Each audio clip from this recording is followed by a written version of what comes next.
જોતાં જ મોઢામાં પાણી આવી ગયું ને. તો આ રીતે જો મોમોઝ એકવાર બનાવી લીધા તો ઘરના તો વખાણ કરતા જ રહી જશે અને મોમોઝમાં તો તમે માસ્ટર બની જશો, કારણ કે આ મોમોઝ એકદમ ટેસ્ટી છે, બજાર કરતાં પણ ખૂબ ટેસ્ટી છે. જો આ એકવાર મોમોઝ બનાવી લીધા તો બજારના મોમોઝ તો ભૂલી જ જવાના છો. તો એકવાર આ રીતે મોમોઝ જરૂરથી ટ્રાય કરજો અને એકદમ હેલ્ધી સિક્રેટ મસાલા સાથે છે. તો આ રીતે જરૂરથી એકવાર ટ્રાય કરજો. તો આપણે આ એક પેન લઈ લીધું છે, તેમાં આપણે પાણી ઉમેરી દીધું છે અને આપણે સોયાબીન બાફવા ચડાવી દીધા છે. તો સોયાબીન બફાય ત્યાં સુધી આપણે તેનો મસાલો પણ રેડી કરી લઈએ. તો એક ખાંડણીમાં 8-10 કળી લસણ અને એક આદુનો ટુકડો આપણે ઉમેરી અને મીઠું ઉમેરીને આપણે સરસ રીતે એક પેસ્ટ બનાવી લેવાની છે. ત્યાર પછી આપણે જોઈ લઈએ કે સોયાબીન પણ બફાઈને રેડી થઈ ગયા છે. તેને પણ આપણે ઠંડા કરી લઈએ અને તેમાંથી બધું જ પાણી આપણે નિતાળી લેવાનું છે અને બસ ચોપડ વડે આપણે ચોપ કરી લેવાના છે.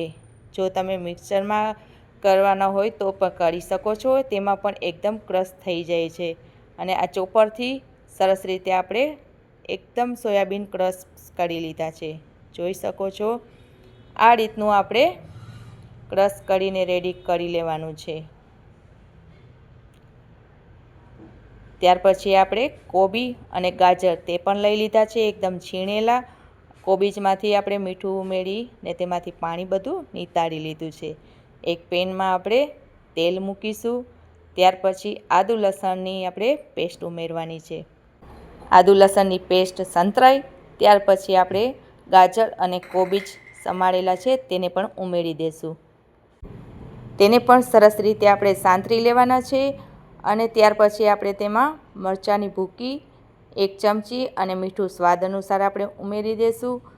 તેને પણ સરસ રીતે મિક્સ કરી લેવાનું છે. ત્યાર પછી આપણે 2 ચમચી જેટલો સોયા સોસ ઉમેરવાનો છે અને એક સિક્રેટ મસાલો મેગી મસાલો છે તેનો 1 પાઉચ આખો ઉમેરી દેવાનો છે. તેનાથી મોમોઝમાં ખૂબ જ એકદમ અલગ ટેસ્ટ આવે છે અને ખૂબ ટેસ્ટી લાગે છે. તેને બરોબર મિક્સ કરી અને સોયાબીનનો જે ક્રશ કરીને રાખ્યા હતા આપણે તેને પણ ઉમેરી દઈશું અને સરસ રીતે આપણે તેને પણ મિક્સ કરી લેવાનું છે. જો આ રીતે એકવાર તમે મસાલો ટ્રાય કર્યો અને વારંવાર આ જ મસાલા સાથે તમે મોમોઝ બનાવશો જ, એ મારી ગેરંટી છે. તો એકવાર જરૂરથી આ મસાલા સાથે ટ્રાય કરજો જ. તો મસાલો રેડી છે. હવે મોમોઝ માટે આપણે લોટ બાંધવાનો છે. તો લોટ બાંધવા માટે આપણે મેદાનો લોટ લઈ લીધો છે, તેને સરસ રીતે ચાળી અને બસ આપણે પાણીથી તેનો લોટ બાંધવાનો છે.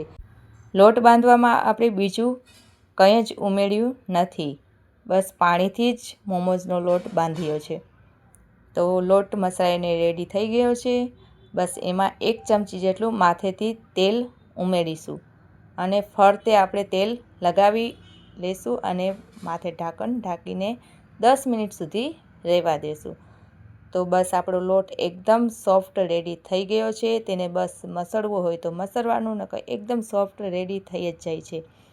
તો આપણે તેના નાના નાના લુવા વાળી લેશું. તો નાના નાના આપણે લુવા વાળી લીધા છે અને બસ એક લુવો આપણે લઈ લીધો છે. તેની સરસ રીતે આપણે પતલી પૂરી વણી લેવાની છે. તો મોમોઝ માટે હંમેશા પતલી જ પૂરી આપણે વણતા જ હોય છે, જાડી ઉમેરવાની નથી, નહીંતર કાચી રહી જશે. તો આપણી પૂરી વણાઈને રેડી છે અને તેમાં આપણે મોમોઝનો મસાલો ભરી લઈશું.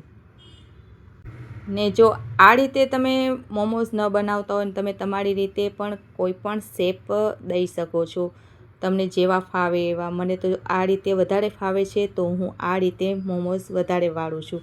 તો એક સાઈડથી આપણે વાળી લીધું છે અને પછી બંને સાઈડથી આપણે થોડું થોડું વાળતા જવાનું છે. તેવી જ રીતે આપણે સરસ રીતે આપણે મોમોઝનો શેપ બનીને રેડી થઈ જાય છે. મોમોઝ વાળવા માટે આ એક સરસ સહેલી રીત છે. તો આ રીતે જરા વારમાં મોમોઝ ઢગલા બંધ આપણા બનીને રેડી થઈ જાય છે. તો આ એકદમ સહેલી છે રીત.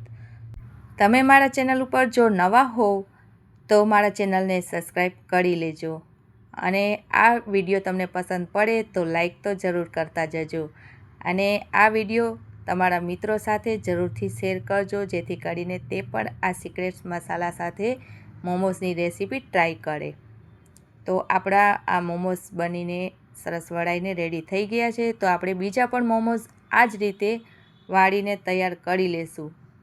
બસ 10 મિનિટ લાગશે. 10 મિનિટમાં આપણા મોમોસ રેડીને તૈયાર થઈ ગયા છે. તો જોઈ શકો છો બધા શેપ એક સરખા જરા વાળમાં વળીને રેડી થઈ જાય છે. તો આ રીતે તમે જરૂરથી ટ્રાય કરજો. ત્યાર પછી આપણે એક મોટી ચાયણો લઈ લીધો છે. બસ ફરતે તેમાં તેલ લગાવી લેવાનું છે, જેથી કરીને મોમોસ એકે ચોટે નહીં. અને બધા જ મોમોસ આપણે તેમાં ઉમેરી દેવાના છે. અને બધામાં વરાળ બરોબર રીતે જાય તે રીતે આપણે મોમોસ પાથરી લેશું. અને ફરતે તેમાં આપણે તેલ પણ લગાવી લેશું. આપણે પાણી પણ ઉકળવા રાખી દીધું છે તપેલામાં. તેની માથે આપણે મોમોસનું વાસણ રાખી દઈશું અને માથે ઢાંકણ ઢાંકીને 15 મિનિટ સુધી આપણે તેને પાકવા દઈશું. બસ 15 મિનિટમાં જ આપણા મોમોસ બનીને રેડી થઈ ગયા છે. જોઈ શકો છો તમે આ સ્ટીમ મોમોસ પણ ખાઈ શકો છો, પણ અમારા ઘરે વધારે પૂરતા બનતા હોય છે સંતરાયેલા. તે મોમોસ બધાને વધારે ટેસ્ટી લાગે છે. જો તમે વધારે સ્ટીમ મોમોસ ખાતા હોવ તો એકવાર આ પણ જરૂરથી ટ્રાય કરજો. ઓછા તેલમાં થશે પણ એકદમ સરસ રીતે ક્રિસ્પી અને સરસ એકદમ સંતરાયેલા લાગે છે. સ્વાદમાં પણ બેસ્ટ લાગે છે. અને બસ માથેથી આપણે સિક્રેટ મસાલો, મેગી મસાલો એ ઉમેરવાનો છે. ફરતે આપણે તમે તમારા સ્વાદ મુજબ કોઈ પણ મસાલો માથેથી ઉમેરી શકો છો, પણ આ મેગી મસાલાથી સ્વાદ ખૂબ જ ટેસ્ટી લાગે છે. તૈયાર થઈ ગયા છે. બસ આપણે એક પ્લેટમાં કાઢી લેશું અને મોમોસની ચટણી સાથે સર્વ કરશું. અને સાથે મેયોનીઝ પણ છે. ને આ મોમોસની ચટણીની રેસીપી જરૂરથી બીજા વિડીયોમાં છે, તો જરૂરથી જોજો અને ચેનલને સબસ્ક્રાઈબ તો કરી જ લેજો. અને આ વિડીયો જો પસંદ પડ્યો હોય તો લાઈક તો કરવાનું ભૂલતા જ નહીં. હવે મળીશું બીજી રેસીપી સાથે.